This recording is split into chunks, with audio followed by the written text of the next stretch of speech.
Os últimos 5 anos da história do Brasil estão refletidos no livro Memórias de um Tempo Obscuro, de Ricardo Viveiros.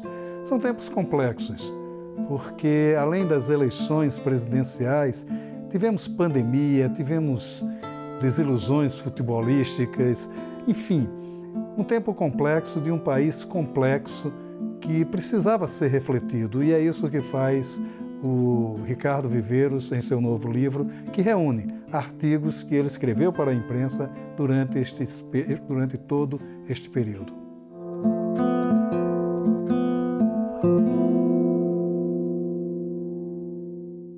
Ricardo, vamos falar de Memórias de um Tempo Obscuro, né? O seu novo livro.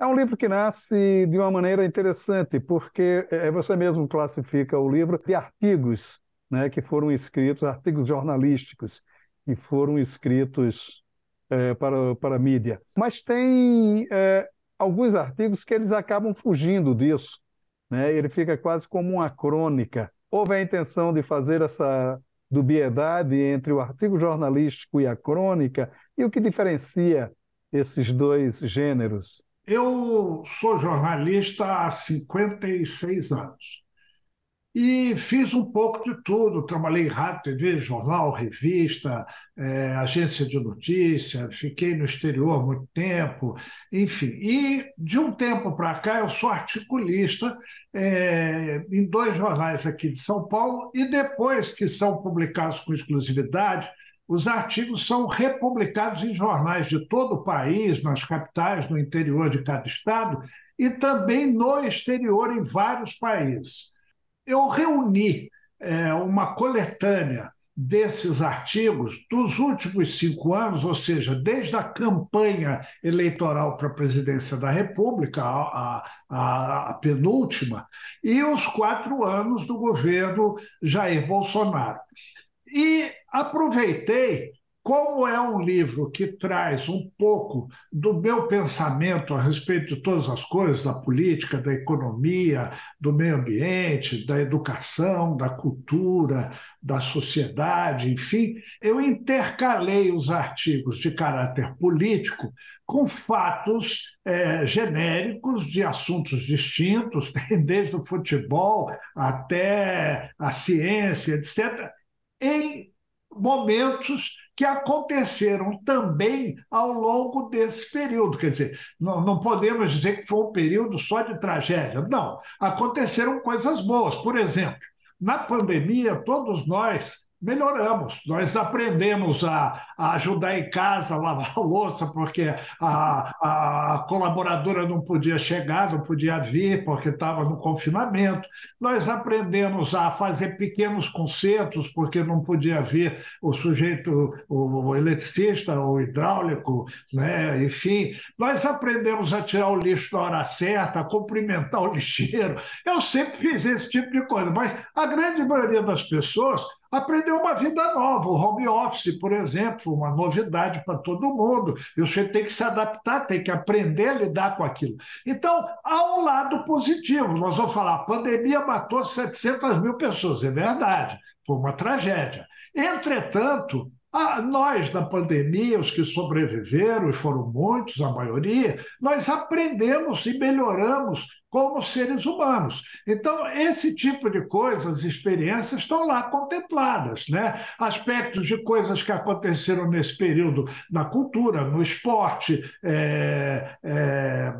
no meio ambiente, etc. e tal. Então, é um livro. Aliás, outro dia, o Evandro Ferreira, que é um romancista conhecido, famoso, me mandou um comentário que eu fiquei muito envaidecido, porque ele diz no comentário dele que eu sou capaz de transformar a realidade numa ficção gostosa de ler, né? Foi esse exatamente lado que você observou que ele viu no livro, né? E eu falei para ele, mas isso mudou? Ele falou, mudou para melhor.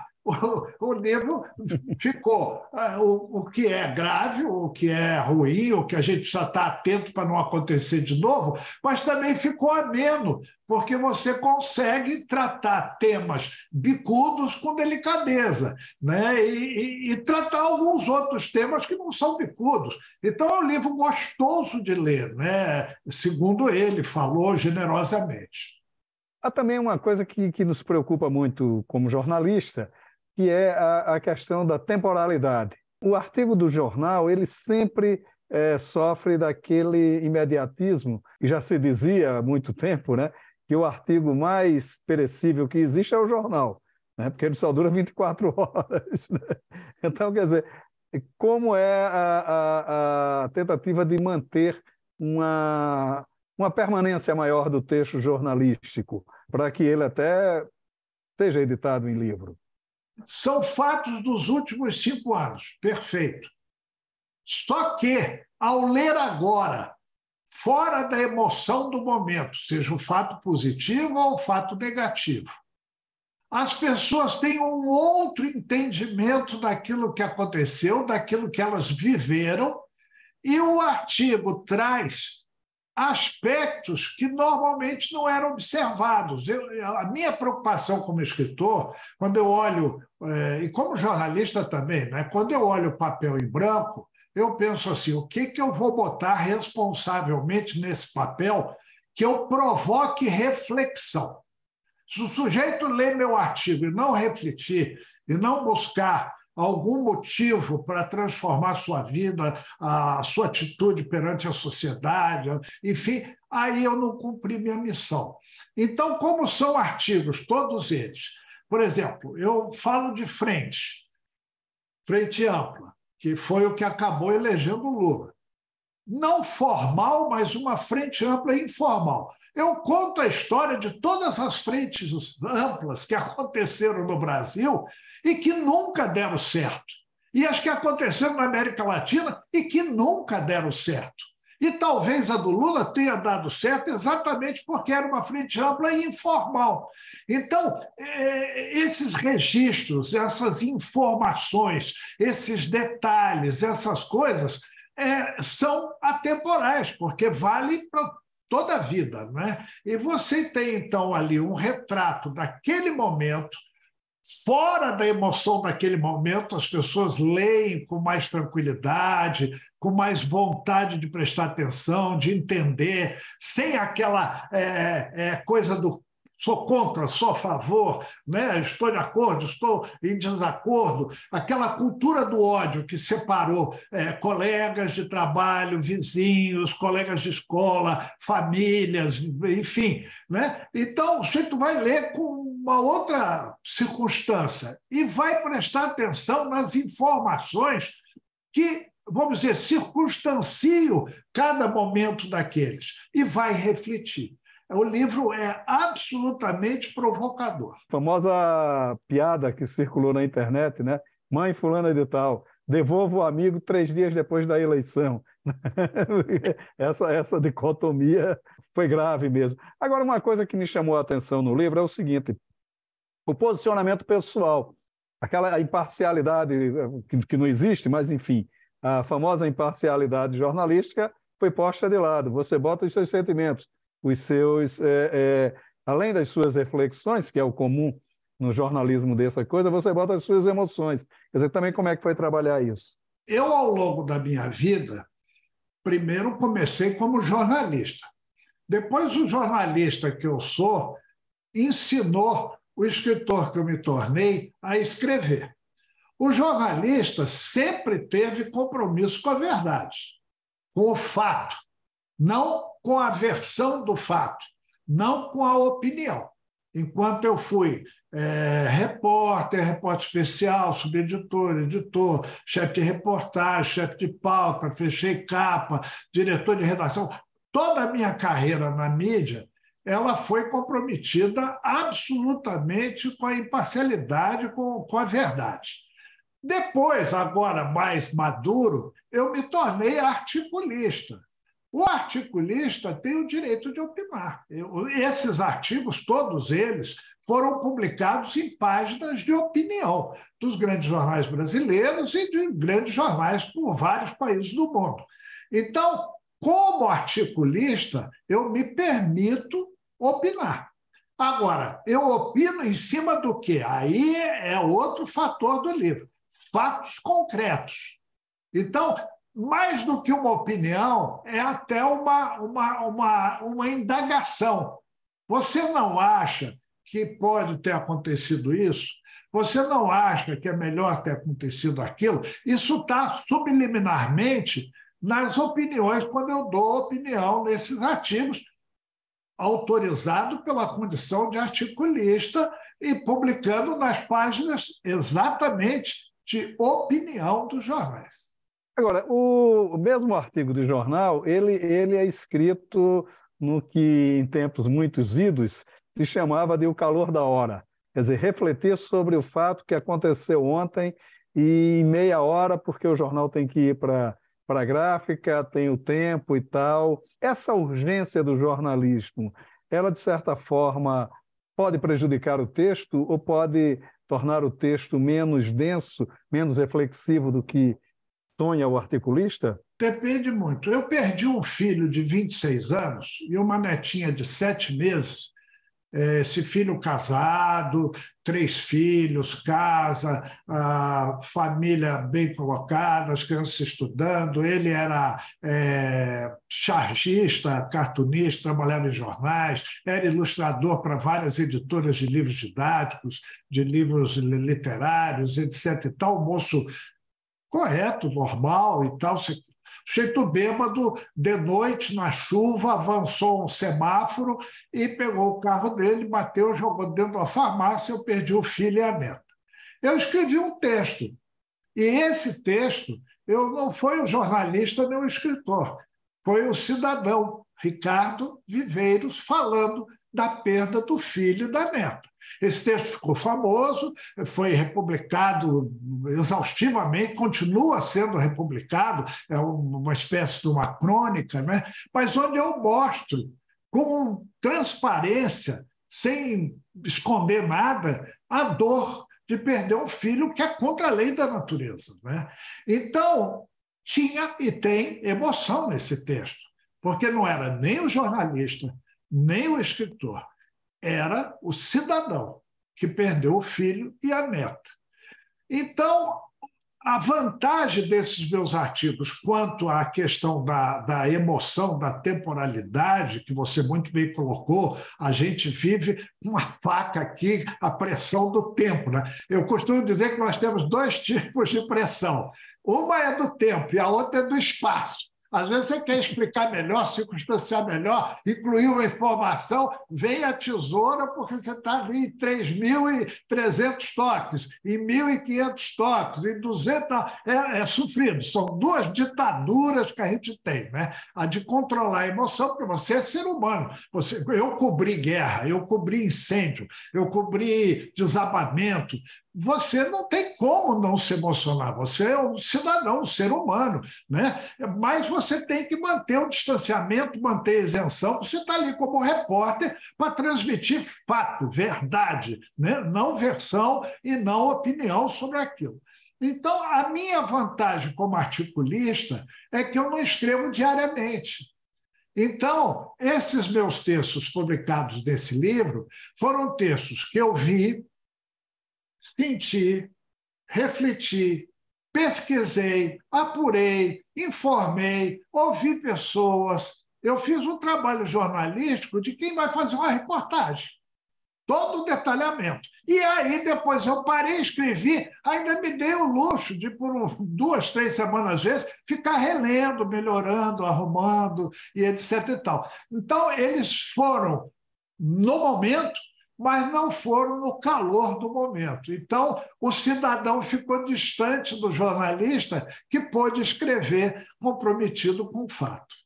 É o desastre com seu filho. Você volta ao tema aqui na carta que faz na conversa com o casal Alckmin, né? E o jornalismo hoje, quer dizer, como é que a gente pode ter uma visão sobre o texto jornalístico de hoje? Castelo Branco, que depois, muito tempo depois, não saía mais da redação, mas ele sempre dizia: não acredita em jornalista que não sai da redação. E parece que o pessoal está saindo pouco de redação hoje, né? O que é que você vê nesse sentido, Olha, doutor? eu acho o seguinte: se você pegar os grandes jornais do país, e atenção, se você pegar os jornais de pequenas cidades do interior do país, de estados mais fora do eixo, mais fora dessa coisa Rio, São Paulo, Brasília, Minas, Rio Grande do Sul, né, Bahia e tal, você vai ver que tem muita gente escrevendo bem escrito. Português irrepreensível, não tem mais revisor, né? O revisor, aliás, os revisores, eles não eram jornalistas e vários se tornaram jornalistas, porque tinham um português fantástico e aprenderam a escrever notícia, né? Aprenderam a escrever reportagem, etc. Então, você vai ver que tem gente boa ainda hoje. Agora, a mídia eletrônica, que, na minha opinião, não veio para matar a mídia impressa, para acabar com a mídia eletrônica. Quer dizer, eu não tenho essa ideia assim, tudo vai aqui pro celular, para o tablet e tal. Não, eu não tenho essa ideia. Eu acho que isso é um processo que deve acontecer ao longo do tempo, mas que não é para agora, não vai ser para mim, né? Provavelmente para os meus netos, não está sendo para os meus filhos. Então, eu entrevistei o Bill Gates num lugar, num ano, e entrevistei o Steve Jobs em outro lugar, outro ano. Sem que combinasse, eles me responderam a mesma coisa. Quando eu perguntei assim, vai acabar a mídia impressa? Eles disseram assim, olha, eu espero que meus tetranetos leiam livros de papel impresso. Eu espero que eles leiam no metrô, né? Ou no carro voador o jornal.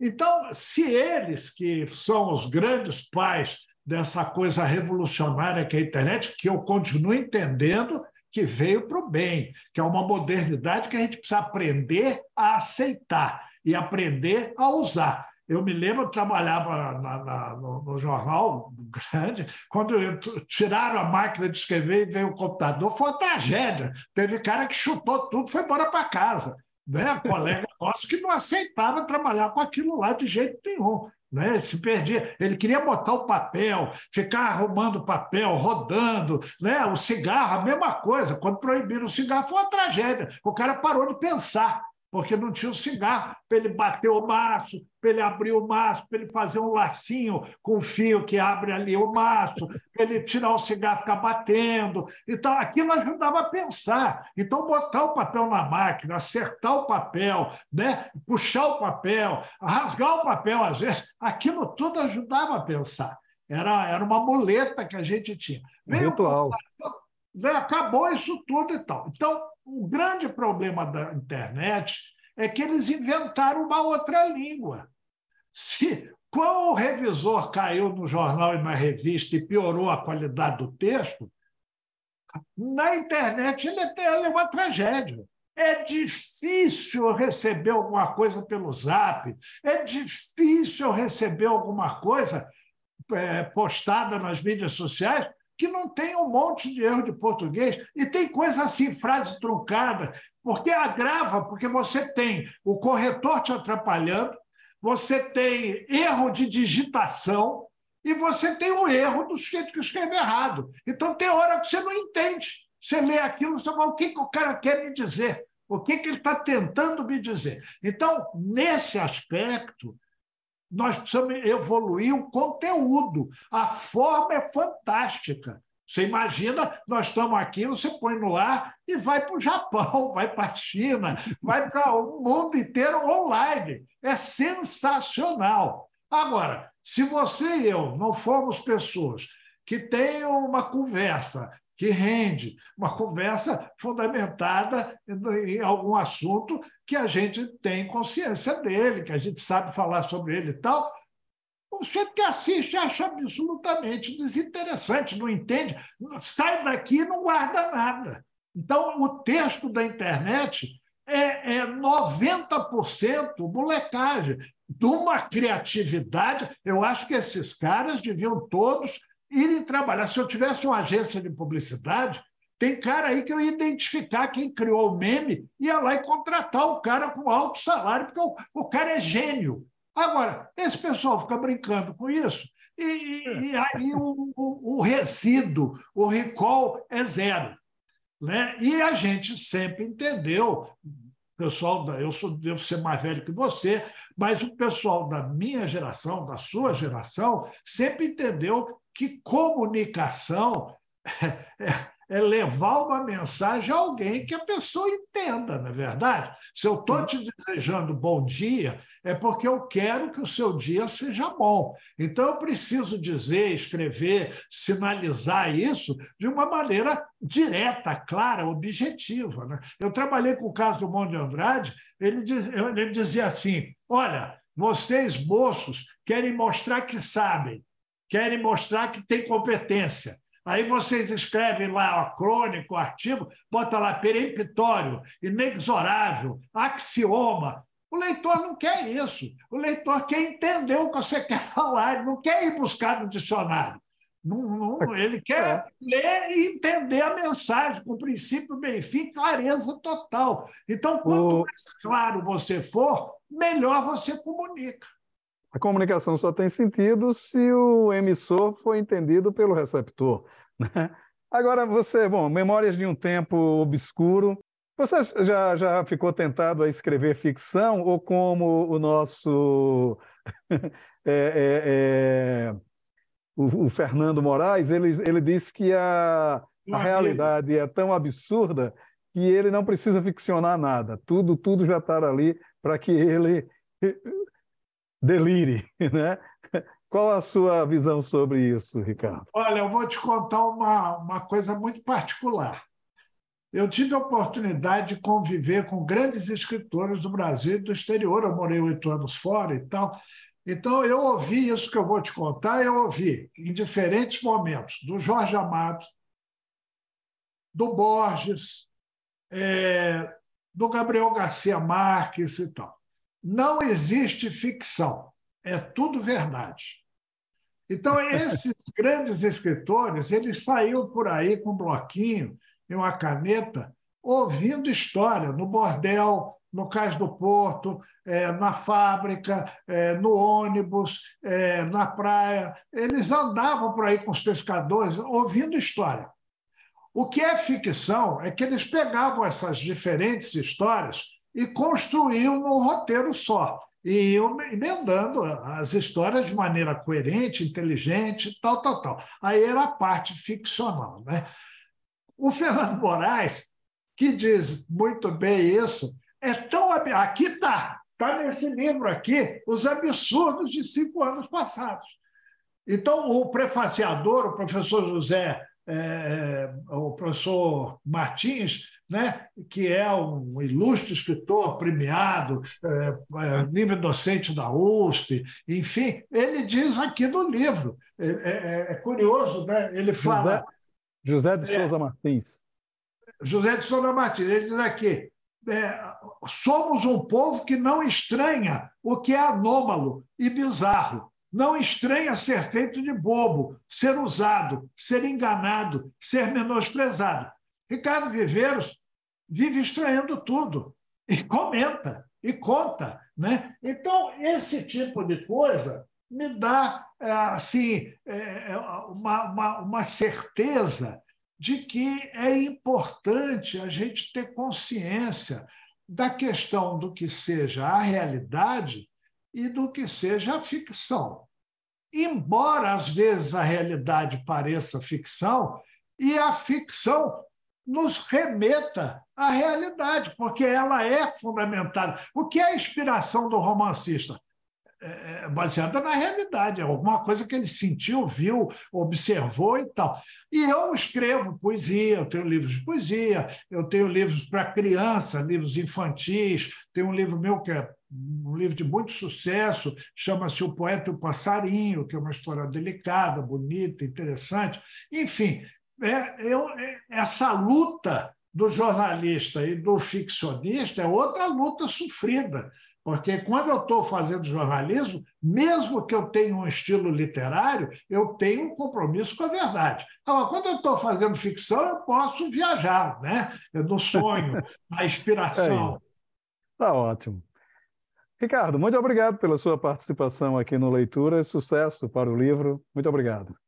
Imagina, eu que agradeço a você, aos telespectadores da TV Senado, e muito obrigado pelo espaço, e aos que estão assistindo, muito obrigado pela paciência.